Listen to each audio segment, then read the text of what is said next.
주님 앞에 나와서 직접 예배드릴 수 있음을 감사하며 찬양으로 예배 시작하기 원합니다. 대신 하나님의 사랑 다 같이 찬양하시겠습니다.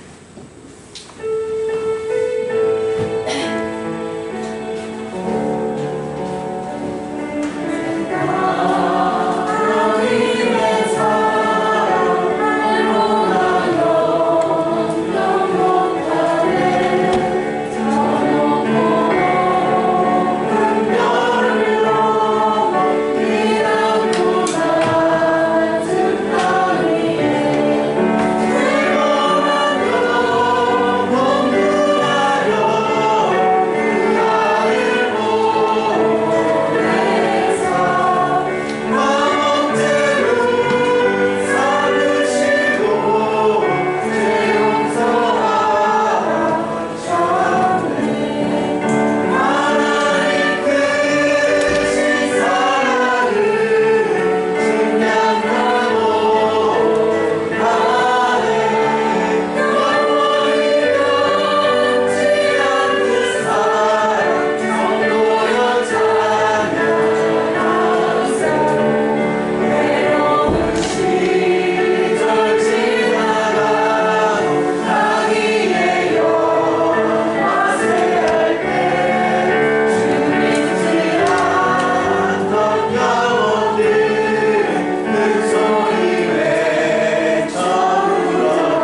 하나님 은혜를 감사합니다. 오늘 또 생명을 주시고 하나님 존전에 아버지 걸음을 주관하신 하나님을 찬양합니다. 우리가 연약하고 부족하고 긴 장마에 지치고 코로나가 또 하나님 아버지 엄습한 이때 교회를 통한 또 매개가 또 사회에 짐이 되고 있는 이 시점에 우리가 모여 싸우니 주님 긍휼히 여겨주시옵시고 더 이상 사회의 짐이 아니라 사회의 빛과 소금의 역할을 감당케 인도하여 주시옵시고 오늘 또 성신이여 떠나지 마시고 함께하여 주셔서 하나님 영광이 이룰 수 있도록 인도하여 주시옵소서. 예수님의 이름으로 기도하옵나이다. 거룩하고 복된 날 주님의 날입니다. 우리 살아계신 하나님 전능하신 하나님께 경배와 찬양을 드리도록 하겠습니다. 다 같이 묵도하시겠습니다.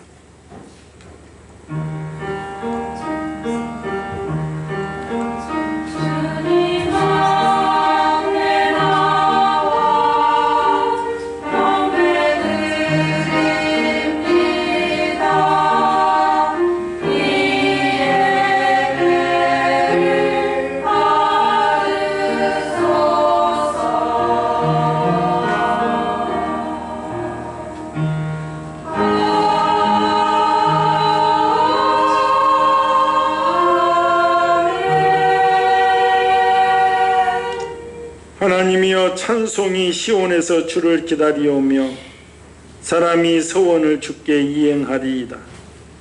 기도를 들으시는 주여 모든 육체가 주께 나아오리이다.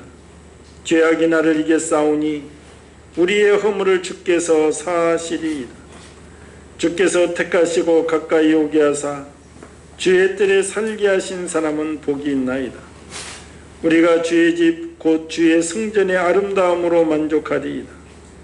땅을 돌보사 물을 대어 심히 윤택하게 하시며 하나님의 강에 물이 가득하게 하시고 이같이 땅을 예비하신 후에 그들에게 곡식을 주시나이다.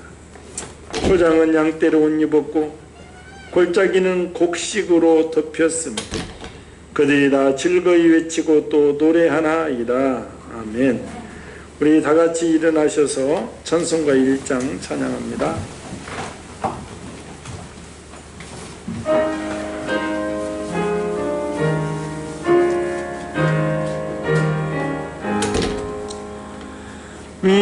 만복의 근원 하나님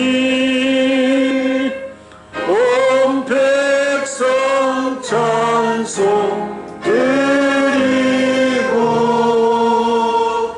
저 천사여 찬송하세 찬송 성부 성자 성령 아멘. 사도신경으로 신앙 고백합니다. 전능하사 천지를 만드신 하나님 아버지를 내가 믿사오며 그 아들 우리 주 예수 그리스도를 믿사오니 이는 성령으로 잉태하사 동정녀 마리아에게 나시고 본디오 빌라도에게 고난을 받사 십자가에 못 박혀 죽으시고 장사한 지 사흘 만에 죽은 자 가운데서 다시 살아나시며 하늘에 오르사 전능하신 하나님 우편에 앉아 계시다가 저리로서 산자와 죽은 자를 심판하러 오시고 성령을 믿사오며 거룩한 공예와 성도가 서로 교통하는 것과 죄를 사하여 주시는 것과 몸이 다시 사는 것과 영원히 사는 것을 믿사옵나이다. 아멘. 우리 자리에 앉으셔서 270장 찬양합니다.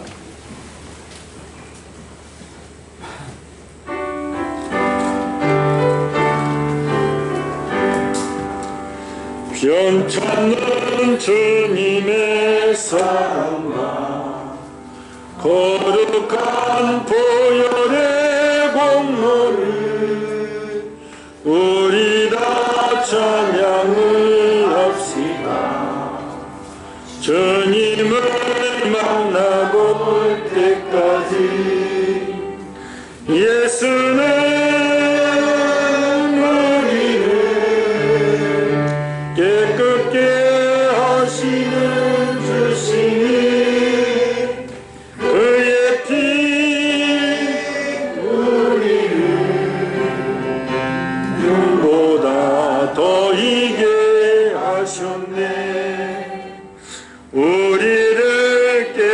깨끗게 피는 무궁한 생명의 물인새 생명의 구원을 받은 자 하나님 찬양을 합시다. 예수는 우리를 깨끗게 하시는 주시니 그의 피 우리를 눈보다 더 이게 하셨네. 주님의 거룩한 보혈을 날마다 입으로 간증해 담대히 싸우며 나가세. 천국에 들어갈 때까지 예수는 우리를 깨끗게 하시는 주시니 그의 피 우리를 눈보다 더 이게 하셨네. 십자가 단단히 붙잡고 날마다 이기며 나가세. 머리에 멸류관 쓰고서 주 앞에 찬양할 때까지 예수는 우리를 깨끗게 하시는 주시니 그의 피 우리를 눈보다 더 이게 하셨네. 오늘 예배를 위해서 우리 김재만 장로님 기도해 주시겠습니다.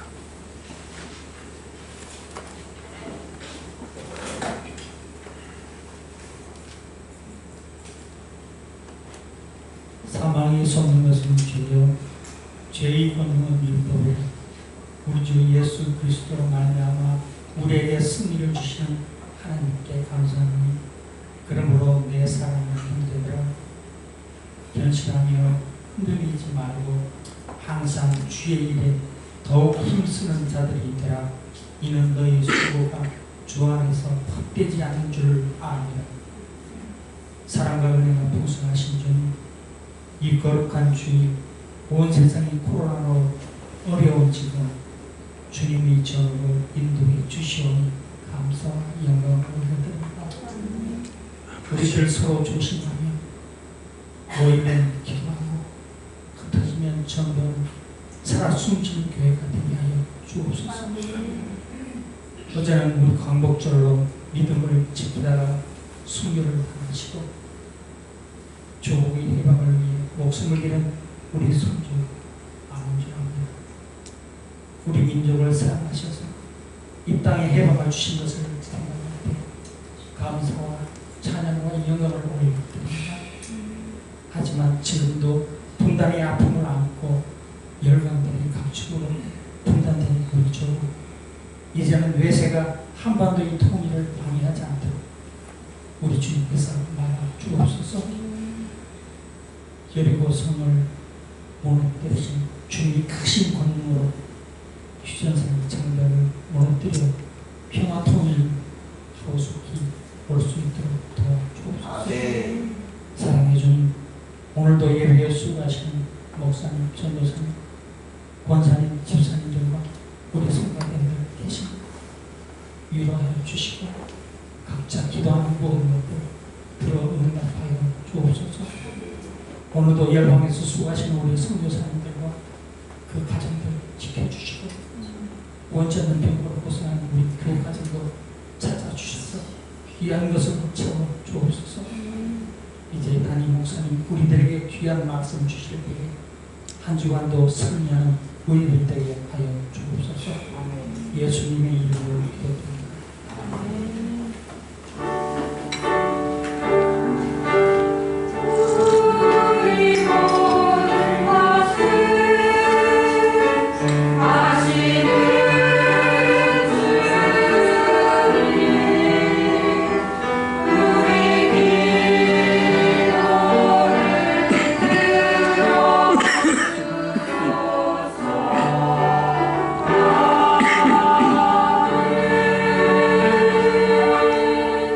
할렐루야! 거룩하고 복된 날 하나님께서 우리에게 주신 말씀은 신약성경 로마서 12장 14절에서 21절 말씀 보겠습니다.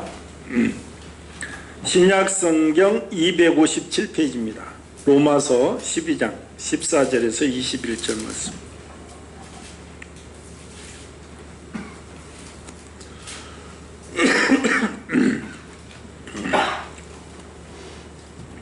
우리 천천히 합독합니다.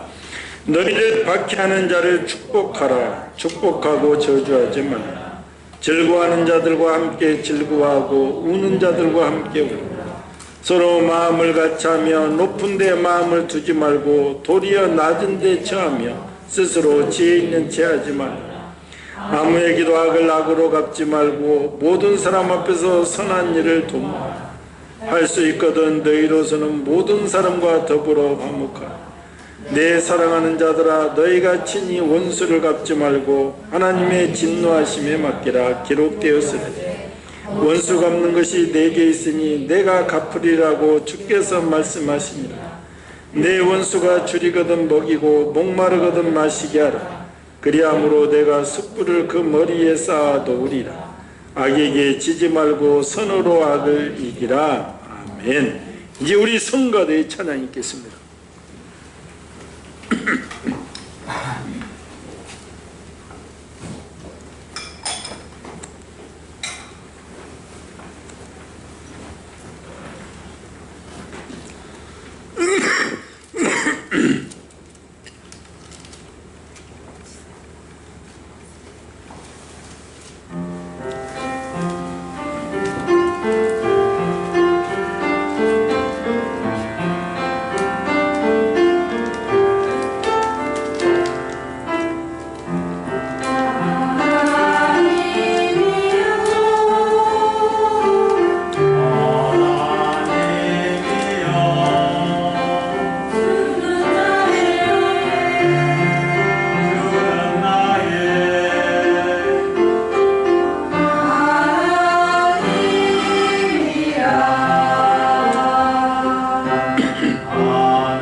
감사합니다.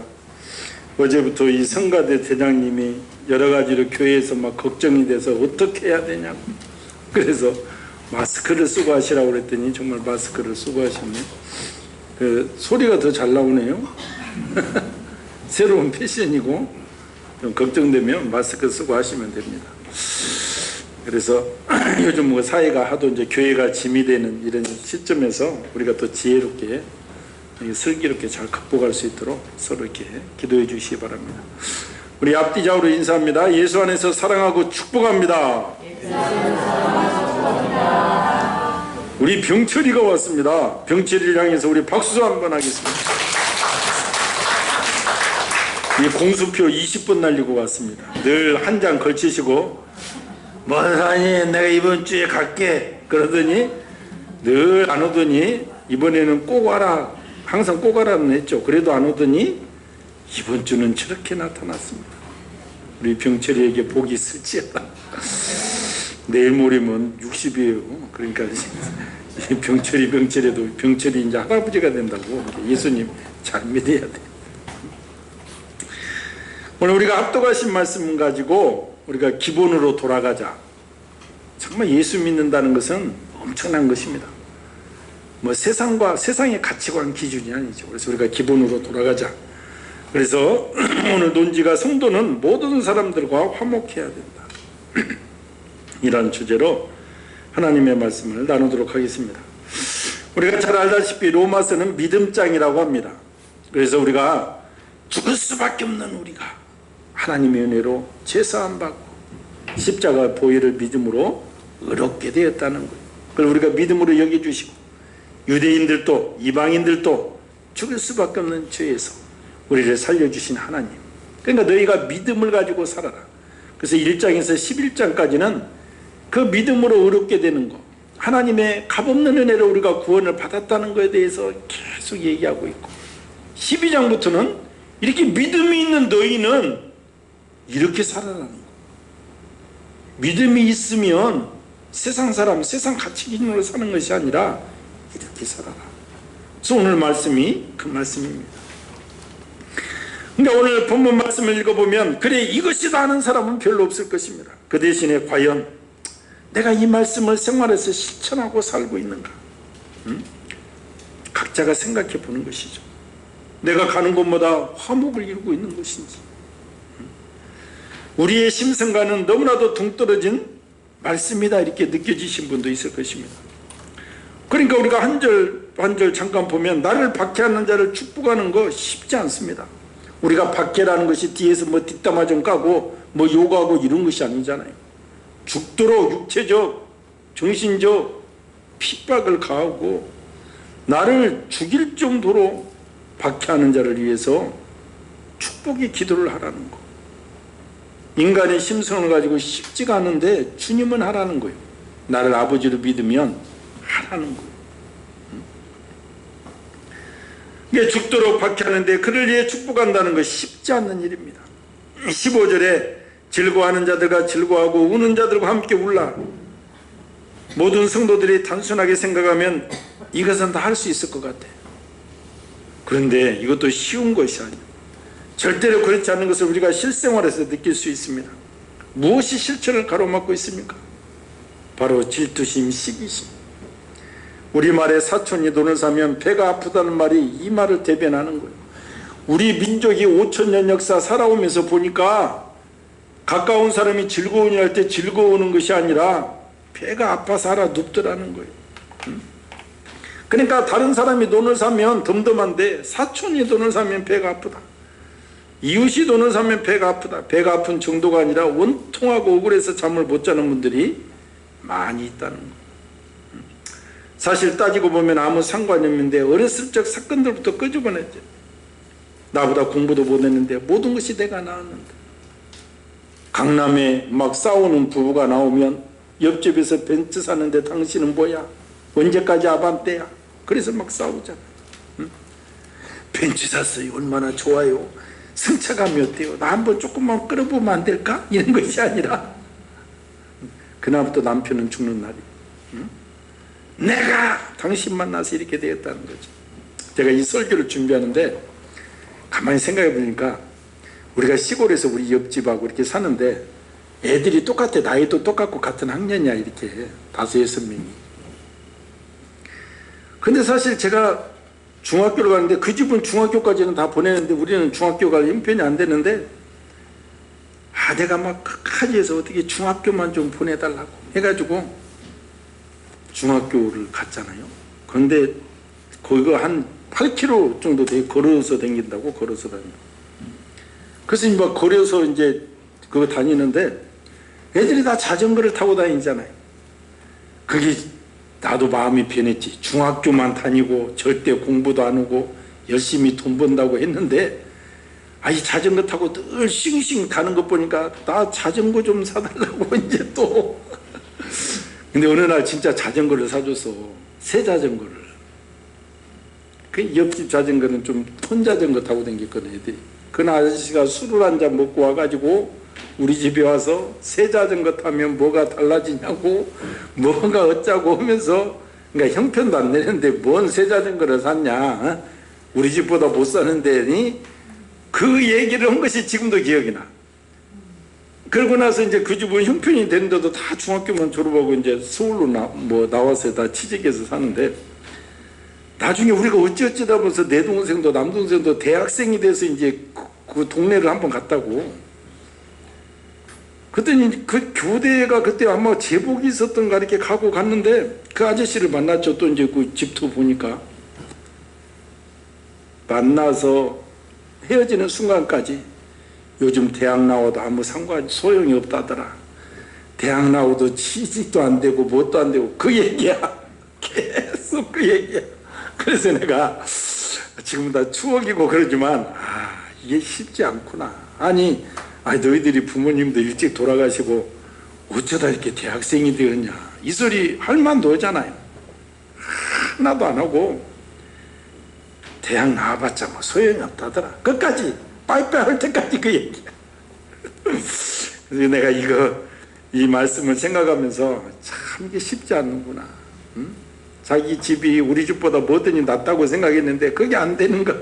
그게 이게 심사가 꼬인 거예요.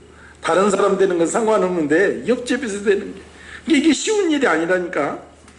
슬픈 일을 당해서 우는 자들과 함께 울라. 먼 사람이 그렇다면 그렇구나 합니다. 그런데 이해관계가 들어가면 이것도 고소미가 나오는 거예요. 그 사람의 슬픔이 나의 기쁨이 되고, 내 그럴 줄 알았다. 응? 너 그렇게 행동하더니 내 언젠가 너 그렇게 될 줄 알았지. 그러면서 고소해야 하는 거죠. 그러니까 예를 들어서 우리가 민족도 나라들로도 그러잖아. 이번에 이 홍수가 정말 15일까지 이렇게 비가 온 적이 우리나라에 어디 있어. 그러나 오기 전에 중국에서 2달 동안 홍수가 나고 막 우리나라 인구보다 많은 인구가 이재민이 발생하고, 그럴 때 전 세계가 같이 우는 거 봤습니까? 아니요. 중국 너희들 욕심 부리더니 저럴 줄 알았다. 산사댐 무너져서 싹 쓸어간다. 산사댐 다 뒤틀어진 것도. 그러니까 그것도 중국 당국에서 찍어서 이상 없다. 그래도 비틀어진 사진 막 나와서 계속 그 얘기잖아. 150명 이상이 죽었으니까 더 죽어야 된다. 막 전 세계가 같이 야 중국 어떠냐 이런 소리 별로 없어요. 그러다가 일본이 규슈 지방에서 65명 이상이 하루아침에 죽었잖아. 일본도 막 지금 난리가 났잖아요. 그러니까 이제 너 아베도 혼나봐라. 우리나라만 빼고 양쪽 작살나라. 막 그런 막 인터넷에 그런 글들이 많잖아요. 그러다가 우리도 이렇게 당하니까 어떻게 되는 거예요? 40명 이상 엄청난 재앙이죠 우리가. 그러니까 우리도 한쪽이 아니라 전국도가 초토화되는데 여기서도 서로 니탄 냈다. 4대강 때문이다. 아니다. 태왕강 때문이다. 우는 자들과 같이 울고 달려가고 하는 것이 아니라 우리 심령이 이렇다는 거예요. 그러니까 우리 인간들이 죄성이 있어서요. 이게 얼핏 들으면 15절 말씀은 다 할 것 같지만 절대 그렇지 않아. 우리가 정말 예수 안에서 새로운 피조물이 되지 않으면 절대로 인간의 본성, 죄성 가지고는 쉽지가 않은 거예요. 그래서 이 말씀 구절이 쉬운 것 같아도 민족적인 감정, 지역적인 감정, 개인적인 감정이 뒤섞여져서 절대 쉽지 않습니다. 때때로 우리는 너무 이기적입니다. 그래서 다른 사람의 일에는 무관심합니다. 그래서 예수님 당시에도 예수님께서 이런 무관심을 질책하면서 하나의 비유를 들어서 말씀하신 적이 있습니다. 마태복음 11장 17절에 가로되 우리가 너희를 향하여 피리를 불어도 너희가 춤추지 않고 우리가 애곡하여도 너희가 가슴을 치지 아니하였다함과 같도다. 우리 이웃에게 좋은 일이 생겨서 피리를 불면 같이 춤을 추고 놀아야 되는데 그렇지 않다는 거예요. 또 우리 이웃에게 슬픈 일이 생기면 애곡합니다. 함께 울어주면 얼마나 아름다운 모습인데 절대 그렇지 않다는 거예요. 예수님께서도 우리 인간의 연약성을 보고 그렇게 말씀을 하신 거예요. 성경에도 그런 예가 너무나도 많잖아요. 가인이 동생 아벨을 왜 죽였습니까? 요셉의 형들이 자기 아우 요셉을 미워해서 애굽에 종으로 팔았고, 사울 임금이 자기의 신하여 자기의 사이인 다윗을 못 죽여서 안달이라고. 모든 것이 질투심 때문에 죄성, 사단이 우리 마음을 주관하는 것. 한마디로 그들이 즐거워하는 자들로 함께 즐거워하지 못했기 때문에 그렇습니다. 마찬가지로 우는 자들로 함께 우는 것도 결코 쉽지 않다는 것. 부패한 인간의 죄성이기 때문에 그렇습니다. 그래서 우리 속담에도 불난 집에 부채질한다고 했습니다. 이웃이 어떤 불행한 일을 당하면 도와줘야 됩니다. 그런데 그것을 고소하게 생각한다는 것, 오히려 즐긴다는 것입니다. 우리가 성경에 나오는 욥의 세 친구를 보십시오. 욥이 하루아침에 자녀가 다 죽습니다. 재산이 다 없어집니다. 몸에 막 병이 나서 기왓장으로 긁으며, 그러니까 사랑하는 아내도 네 하나님을 저주하며 죽어라 그러고 위로해 준다고 새 친구가 오는 거예요. 온갖 좋은 말로 위로해 주는데 그 말의 핵심은 뭐예요? 그래도 까닭 없는 일이 없다. 뭔가 더 잘 생각해봐라. 네가 뭔가 잘못한 일이 있으니까 이런 일이 일어났지. 계속 그런 얘기를 하는 거예요. 그들은 우는 자를 함께 울어주지 못한 그 장면이 나옵니다. 그러면 16절은 서로 마음을 같이 하며 높은 데 마음을 두지 말고 도리어 낮은 데 처하며 스스로 지혜 있는 체 하지 말라. 우리가 살면서 사람들이 많은 모임이 있잖아요. 저도 막 모임이 몇 개가 있고, 모임이 하나도 없는 사람들은 없습니다. 그런데 모임을 하다가 보면 힘들 때가 있고, 어떤 분은 슬그머니 빠지는 분도 있어. 슬슬 빼는 거예요. 이유는 마음을 같이 하지 못했기 때문에 그렇습니다. 우리가 마음을 같이 하기 위해서는 어떻게 해야 됩니까? 사도 바울은 오늘 본문에서 세 가지 문장으로 우리에게 말씀해 주고 있는 거예요. 높은 데 마음을 두지 말고 도리어 낮은 데 처하며 스스로 지혜 있는 체 하지 말라. 세 개의 문장으로 되어 있지만 사실은 하나입니다. 교만하지 말고 겸손하라는 거예요. 왜 마음이 하나가 되지 못합니까? 그 배후에 교만한 생각이 깔려 있기 때문에 그렇습니다. 자기를 높이고 자기를 드러내고자 하는 생각이 깔려 있기 때문에 마음이 하나가 되지 못한다는 것. 교만한 생각을 우리가 그래서 떨쳐버려야 되는 것. 성 어거스틴이 이런 말을 했습니다. 교만은 천사를 마귀로 만들었다. 그러나 겸손은 사람을 천사로 만든다. 그러잖아요. 루시퍼가 하나님과 다니는 길을 같이 다니고 교만에다가 하나님을 대적하고 오늘날 악의 영들의 대장이 되잖아요. 저절로 우리는 그래서 정말 우리 스스로 낮추며 겸손할 때 우리가 그 천사가 된다는 것. 저절로 우리는 이웃과 더불어 화평할 수가 있습니다. 그러나 마음속에 교만한 생각이 자리잡게 되면 마귀짓을 한다는 거예요. 마귀짓을. 자연히 화목이 깨어질 수밖에 없고 불화가 생길 수밖에 없습니다. 그러므로 우리는 교만해서는 안 되는 거예요. 스스로 지혜 있는 체 하지 말아야 되는 것입니다. 누가 틀렸다고 말할 필요가 없다는 거예요. 내가 틀릴 수도 있고, 다른 사람이 부족하게 보이냐? 나는 더 부족하게 보일 수도 있고, 우리가 이 사실을 인정할 때 우리는 어떤 모임에서라도 우리 자신을 낮출 수가 있고, 그래야 우리가 마음이 하나가 될 수 있는 것. 그래야 할 때 비로소 그 모임은 한마음 한뜻이 되어서 화기애애한 분위기를 유지할 수가 있는 것입니다. 이런 은혜가 우리 모두에게 있어야 된다 이 말이죠. 또 17절은 아무에게도 악을 악으로 갚지 말고 모든 사람 앞에서 선한 일을 도모하라. 아무에게도 악을 악으로 갚지 말라고 했는데 선한 일을 도모하라는 것. 상대가 나에게 악한 짓을 해서 피해를 당했는데 나는 그에게 선한 일을 도모하라는 것. 그게 쉬운 일이냐 이 말이에요. 이것도 절대 쉽지 않는 일. 오로의 정주에서 하는 양 엄마가 자전거 타고 막 도망간 아이를 쫓아가서 차로 밀어버리는 거 봤잖아요. 그 엄마도 보통 엄마고 상식 있는 엄마예요. 그런데 어떻게 그 아이가 자기 아들 때리는 것을 보면서 피가 거꾸로 솟아버린 거예요. 자반에서 저놈을 혼내려고 그랬는데 자전거 타고 도망가니까 그냥 차 가지고 도망가서 차로 밀어버리잖아. 응? 우리 아이 당했다고 이게 선을 도모하냐 이 말이에요. 그러니까 쉽지 않다고. 그러니까 자기 애가 맞은 것에 그냥 눈이 뒤집혀버린 거예요. 19절 20절 친히 원수를 갚지 말고 하나님께 맡기라. 오히려 원수가 줄이거든 먹이고 목마르거든 마시게 하라. 그리함으로 내가 숯불을 그 머리에 쌓아놓으리라. 원수를 사랑하다 못해 그의 생명을 위해서 먹이고 입히라는 것입니다. 보통 사람으로는 절대 할 수가 없는 거죠. 원수의 머리에 숯불을 쌓이게 하는 것은 성서시대 유대인들은 빵을 굽는 화덕의 불을 완전히 끄지 않고 다음날 요리를 위해 항상 불씨를 남겨두었어요. 사실 옛날에는 불씨를 보존하는 것이 가장 큰 일이었습니다. 시집가면 그 며느리가 그 불씨를 남겨주고, 왜냐하면 불이 없으면 음식을 못하기 때문에. 그리고 아침이 되면 잿더미 속에 남아있는 작은 불씨를 이용해 다시 불을 지펴서 사용했습니다. 하지만 화덕 관리를 잘못해서 불씨를 꺼뜨릴 수가 있었습니다. 이럴 경우 머리에 화로를 이고 이웃집에 숯불을 구하러 다녔다 이 말이에요. 이것은 정확히 우리 부모님 세대에서 연탄을 떼던 시절입니다. 번개탄이 나오기 이전에는 연탄이 꺼지면 잠시 이웃집 화덕에다 잘천도도 넣었다가 서울에서도 다 새살고 뭐 그렇게 불 다 그렇게 뗐잖아요. 이제 번개탄이 나오고서야 따오고 뭐 쭉 하고 했지만,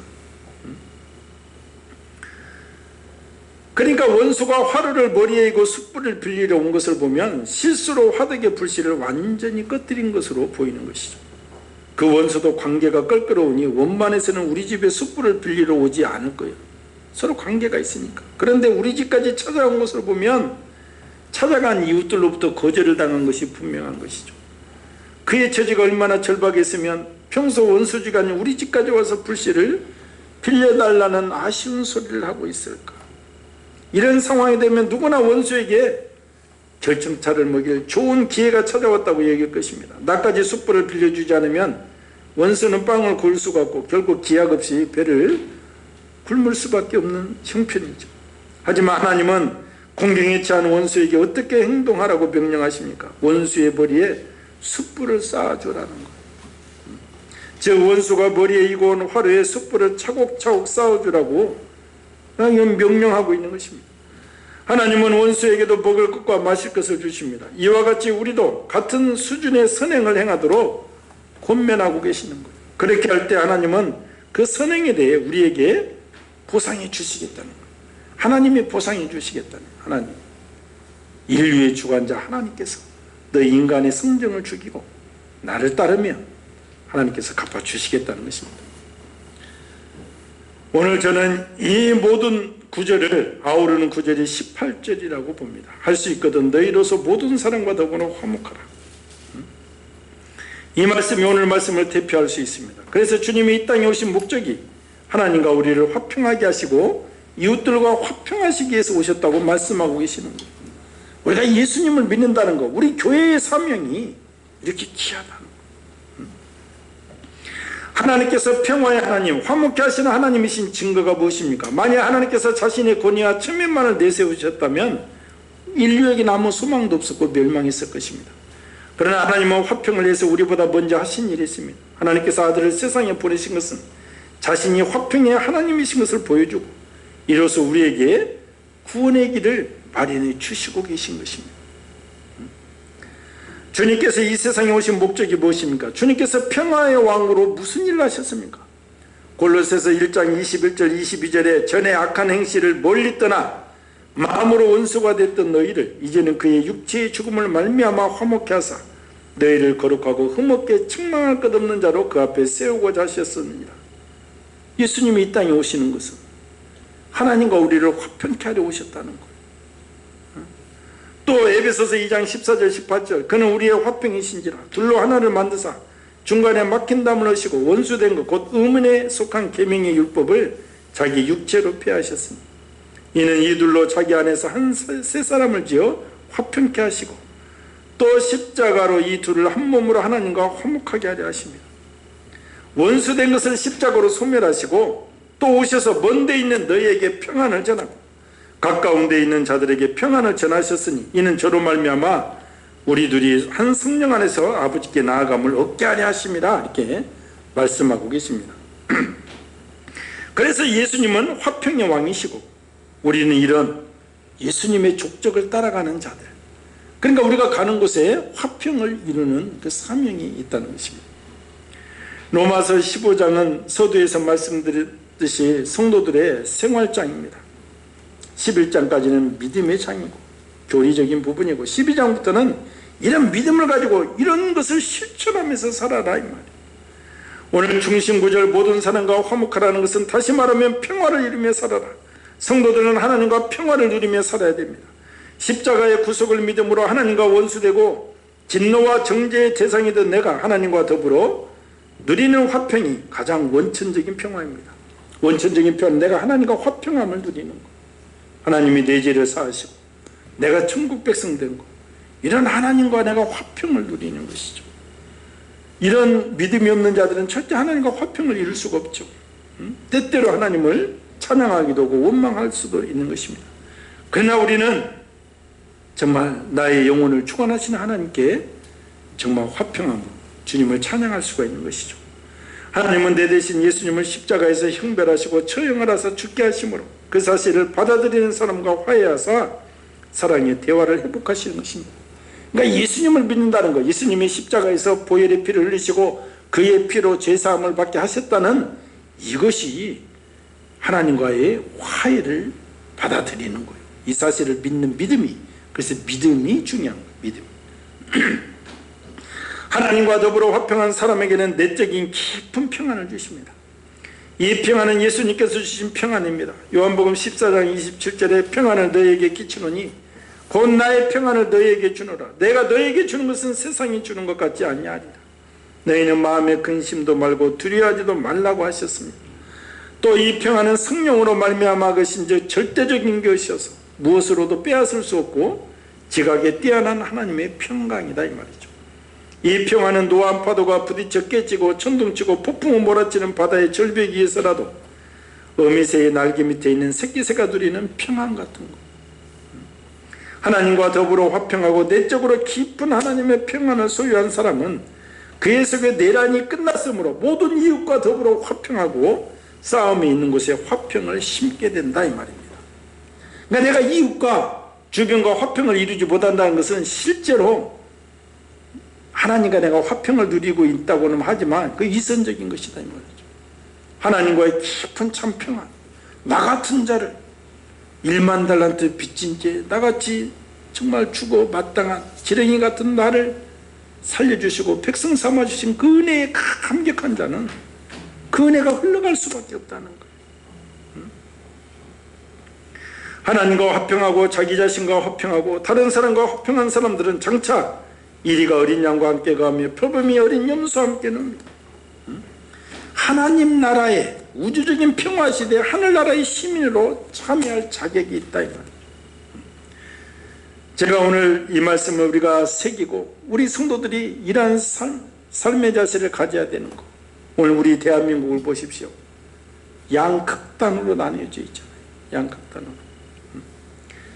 그러니까 이 책임이 누구에게 있느냐? 한국 교회에게 있는 거예요. 한국 교회가 3분의 1이라고 그러잖아요. 화평을 이루고 있으면 이 상태로 갔겠냐 이 말이에요.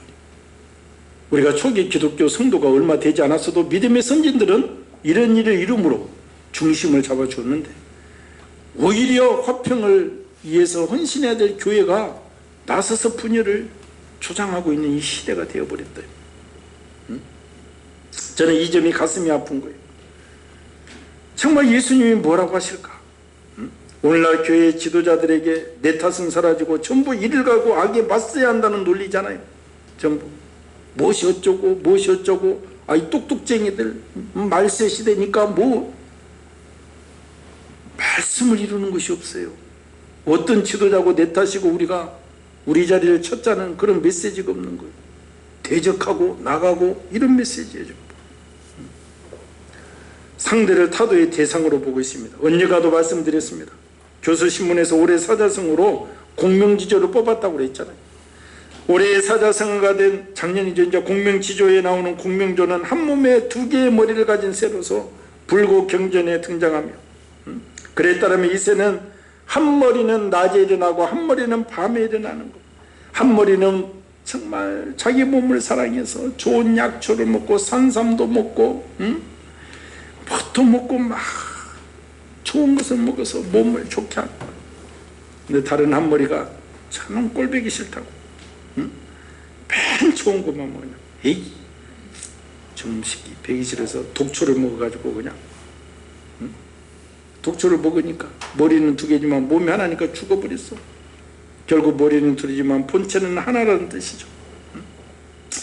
이렇게 공명지조는 어느 한쪽이 사라지면 자신만이 살 수 있을 것이라고 생각하지만 결국 공멸하게 된다는 운명 공동체의 의미를 담고 있다고 하는데, 작년 안에 분열된 한국 사회의 현실을 반영하고 있는 것이죠.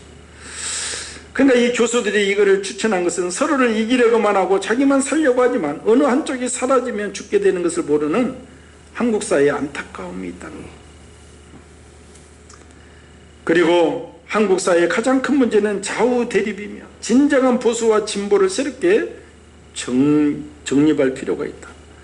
정치가 좌우로 나뉜 것은 그렇다 치고 왜 국민들까지 이들과 함께 나뉘어서 편싸움에 동조하고, 그렇다면 기독교의 새로운 피조물들은 이것을 화평하고 화목해야 되는데 오히려 교회가 목사들이 나서서 이 일을 하고 있는 이 현실을 예수님은 어떻게 보겠느냐 이 말이에요. 예수님. 좌우 대립이 심화된 한국 사회에서 기독교는 피를 토하는 심령으로 화목을 위해서 노력해야 되는데 오히려 분열을 조장하고 있는 현실이 안타까운 현실이다 이 말이죠. 우리나라 선거를 보면 지금까지 우파에서는 공사나 빨갱이 전략을 쓰잖아요. 좌파에서는 독재 친일파 플레이, 일본 잔재들이다 이 말이에요. 우리나라가 남북에 나뉘어 있어서 공사나 빨갱이 전략은 언제나 지금까지도 통한 거죠.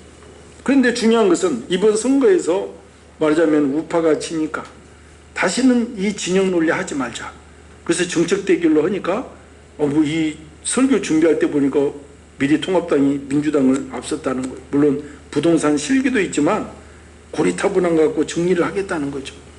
그러니까 제가 하고 싶은 말은 현실 정치에서도 버린 것을 종교계는 아직도 가지고 있는 거예요. 거기를 위해서 나가는 거예요. 그러니까 현실 정치에서도 선거에 패배하기 전부터 이런 것을 버리고 정책 대결을 했으면 국민들이 이렇게 양극단이 되었겠느냐 이 말이에요. 그러니까 우리가 잘난 자식 못난 자식 다 자녀이듯이 우리 선조들의 잘한 것 못한 것까지도 다 안고 가야 될 숙명이 후손들에게 있는 거예요. 후손들에게.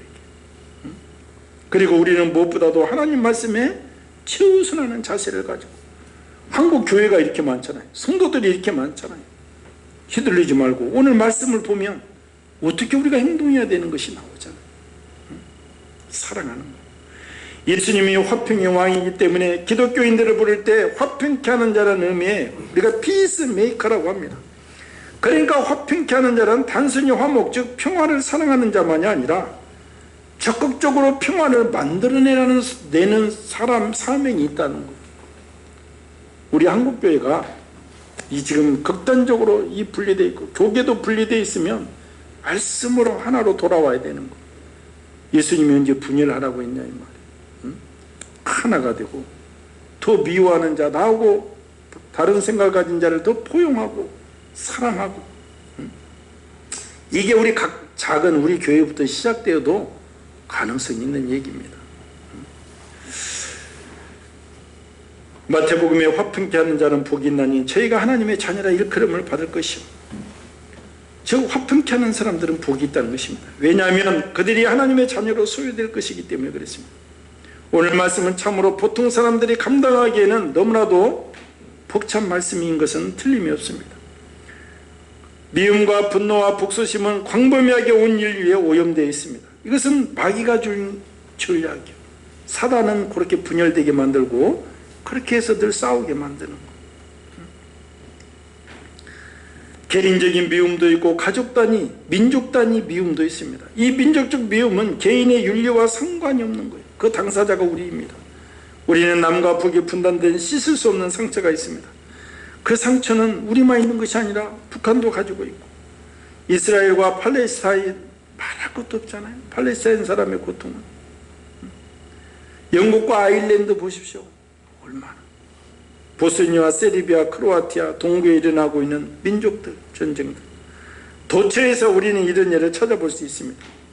그렇지만 주님은 우리들에게 내 이웃을 내 몸처럼 사랑하라, 그리고 너를 핍박하는 사람을 저주하지 말고 축복하라고 말씀하고 계십니다. 예수님은 원수까지 사랑하라고 말씀하셨습니다. 악으로 악을 갚지 말고 선으로 악을 이기라는, 할 수 있으면 모든 사람과 화목하라는 말씀이 오늘 우리가 새겨야 될 말씀인 것입니다. 오늘 말씀은 우리에게 더 강력하게 말씀하십니다. 원수가 줄이거든 먹이고 목마르거든 마시우게 하라, 헐벗거든 입혀라. 왜 하나님은 우리가 감당할 수 없는 이런 강렬한 메시지를 우리에게 주실까요? 그 이유는 간단합니다. 하나님께서는 용서받을 수 없는 우리를 용서하셨고, 사랑받을 만한 조건 없는 나를 무조건 사랑하셨고, 저주받는 우리 인생을 하나님은 축복해 주시고 천국 백성까지 삼아 주시겠다는 거.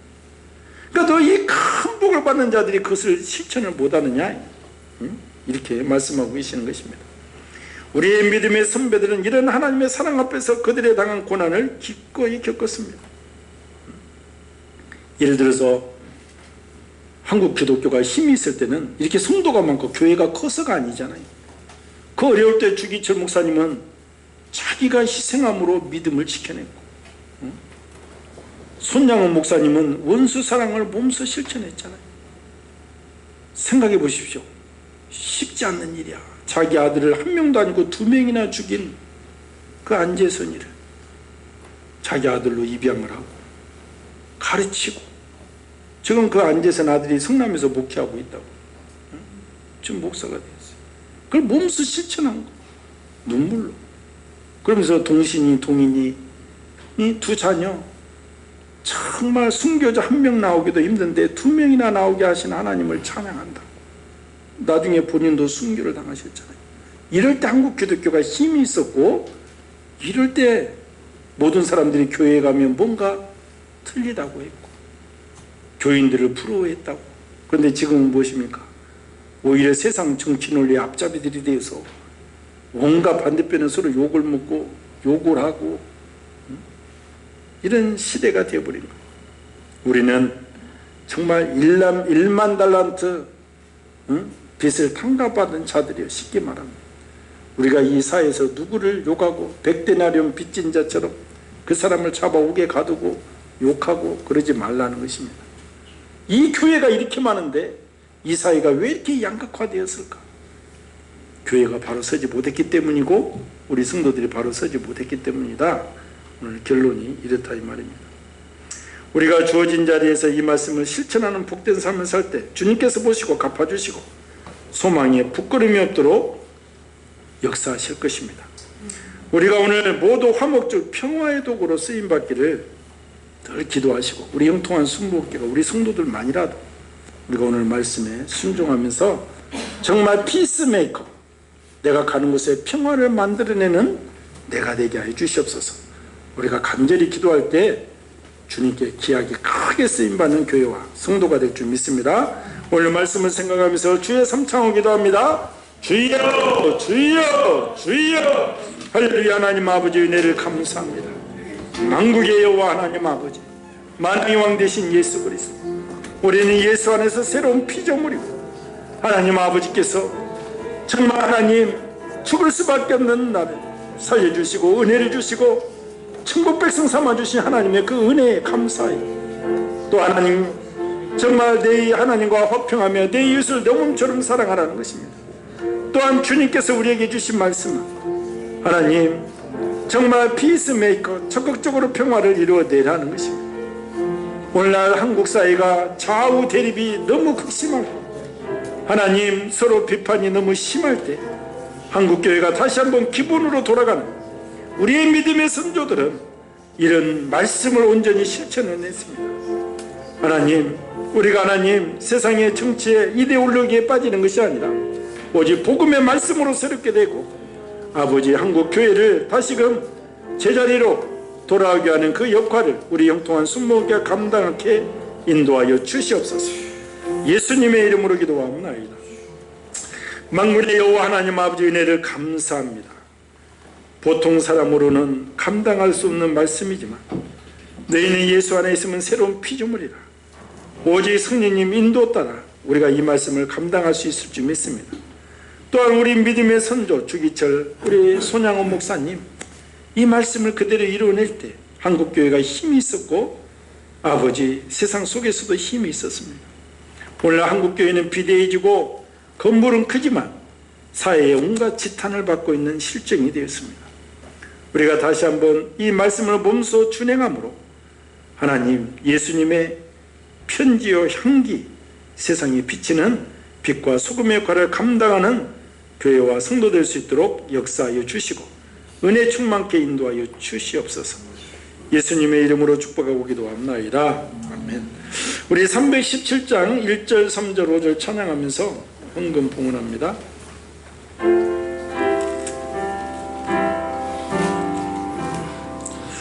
내 주 예수 주신 은혜 안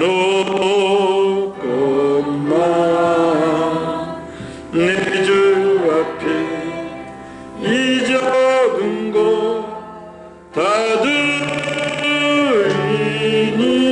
드리니 주 예수여 내 정성 받으소서. 주 예수께 빚진 것이 안 없건만 나 주 위에 드린 것은 참 적으니 주 예수여 너 그렇게 보소서. 주 날 위해 거기하신 몸버리사 이 내 몸을 핏값으로 사셨으니 내 생명도 주 예수께 바칩니다. 만군의 여호와 하나님 오늘도 영과 진리로 예배드리는 복된 성도들을 축복하시고 은혜를 주시고 오늘 말씀을 준행할 수 있는 영성을 덧입혀 주시옵소서. 성령께서 온전히 주관하시고 안보하여 주시옵시고 오늘도 주님 살아계심을 믿기에 예배를 드리며 11조 감사의물 주정금 아버지 성교원금 드립니다. 언약하신 그대로 창고에 차고 넘치도록 돌려주시사 물질로도 하나님의 살아계심을 증거하는 복된 성도 되도록 역사하여 주시옵소서. 예수님의 이름으로 축복하고 기도합나이다.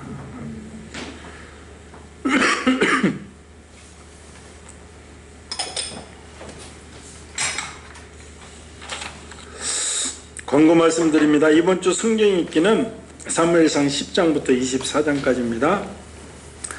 정말 이 나라를 위해서 기도해 주시고 하나 되기 위해서 기도해 주시고 교회가 그 맡은 사명을 감당케 위해서 기도해 주시고 정말 급작스럽게 이 앞주부터 교회에서 많은 코로나가 발생하고 있습니다. 그래서 우리 성도들도 조심하면서 정말 하나님 그러나 모든 것을 주관하신 분이 하나님이시기 때문에 우리가 믿음으로 볼 때 모든 것이 합력하여 선을 이룰 줄 믿습니다. 늘 매일 밤 9시에 모든 어려움을 내놓고 국가를 위해서도 우리 가정을 위해서도 우리 성도들을 위해서 늘 기도해 주시기 바랍니다. 우리 박경구 최점례 권사님 건강 회복과 정말 귀한 안식처를 위해서 늘 기도해 주시고 우리 임대천 임진봉 집사님 속히 완쾌 해달라고 늘 기도해 주시고 우리 서로 늘 기도해 주시고 장기간 안 나오고 계신 우리 성도님을 위해서도 성령께서 그 마음을 주관해 달라고 늘 기도해 주시기 바랍니다. 그래서 정말 모든 것이 합력하여 선을 이루는 은혜가 임할 수 있도록 기도해 주시고, 이제 오늘로서 장마가 끝났다고 합니다. 그래서 이제 폭염이 몰려온다고 하는데, 그래도 15일 지나면 폭염은 그렇게 크게 느끼지 않고 지나갈 듯은 합니다. 건강을 위해서 특별히 기도해 주시고, 어제 말복인데 닭들이 다 나무 위에 올라가서 닭도 못 드신 분들은 올라서 드시고 건강을 많이 챙기시기 바랍니다. 서로 위해서 많이 기도해 주시고, 우리 유건사님이 아프셔가지고 주먹밥도 못 하시고 김밥도 못 하시고 떡을 시켰습니다. 이게 늘 건강하신데 체하셨나봐. 어저께 아주 힘이 하나도 없더라고요. 그래서 서로를 위해서 누가 무슨 일을 당할지 모르잖아요. 그래서 우리 성도들 위해서 기도해 주시기 바랍니다. 이제 오늘 예배를 마치는데요, 참 남성교회 예배 기도 순서를 다시 한번 우리 김성미 집사님이나 박당현 집사님 넣어서 다시 한번 계시해 주시고, 꼭 또 다른 분도 참여하실 분은 또 참여해서 넣어주시기 바랍니다. 우리 다 같이 일어나셔서 620장 찬양하고 축도함으로 예배를 마치겠습니다.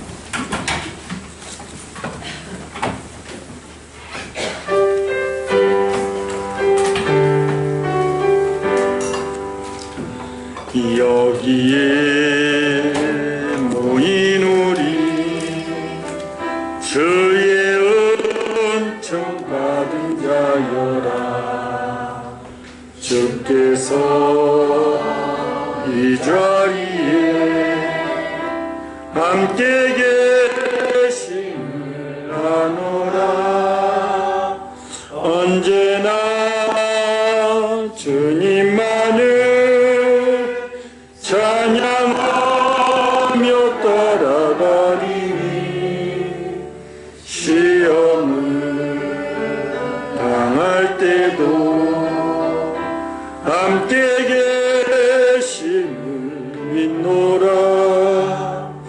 이 믿음도 굳세라. 주가 지켜주신다. 어두운 밤에도 주의 밝은 빛인도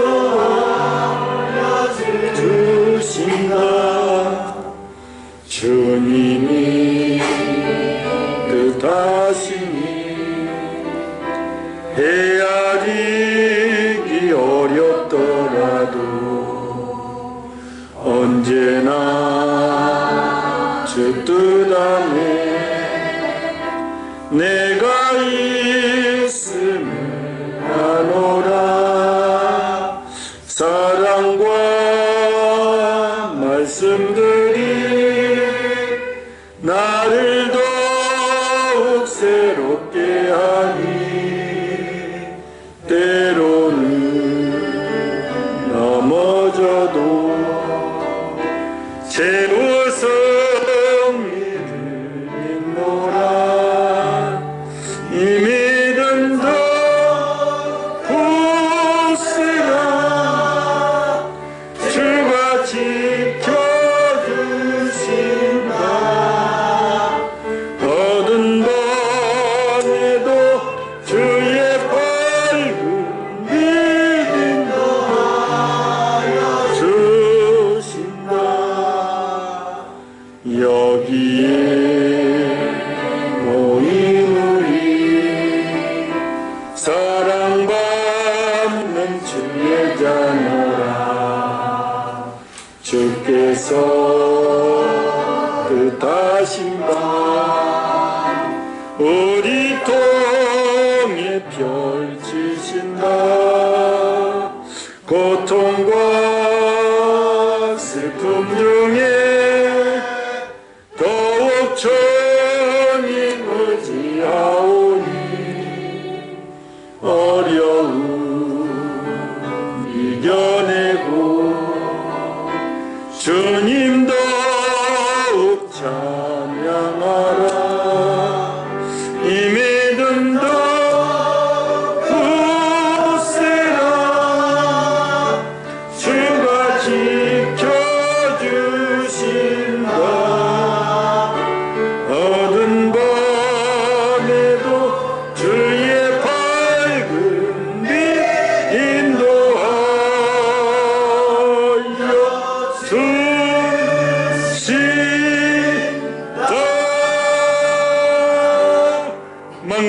하나님, 오늘 본문 말씀이 쉽지 않는 말씀이지만 우리가 반드시 준행하여 너희가 그리스도의 편지와 향기를 세상에 전파하는 복된 성도들 될 수 있도록 역사해 주시고 아버지가 살아계셔서 역사하십니다. 우리가 그렇게 행동할 때 주님께서 갚아주시고 인도하신다고 하였사오니 우리는 아버지께 봉을 받는 복된 교회와 성도 될 수 있도록 역사하여 주시옵시고 우리 성도들이 하늘 위로 주님을 바라보며 우리의 아버지 원한 섞인 기도와 모든 이 세상의 슬픔의 기도도 주님께 올려드리는 귀한 성도들 될 수 있도록 인도하여 주시옵소서. 이제 우리 주 예수 그리스도의 은혜와 극진하신 만군의 여호와 하나님 아버지의 놀라우신 사랑하심과 성령님 내주 역사 교통 인도 충만하심 오늘도 주님의 말씀을 온전히 준행하였다고 다짐하는 성도들 고백 위에 영원토록 함께 계실지어다. 아멘.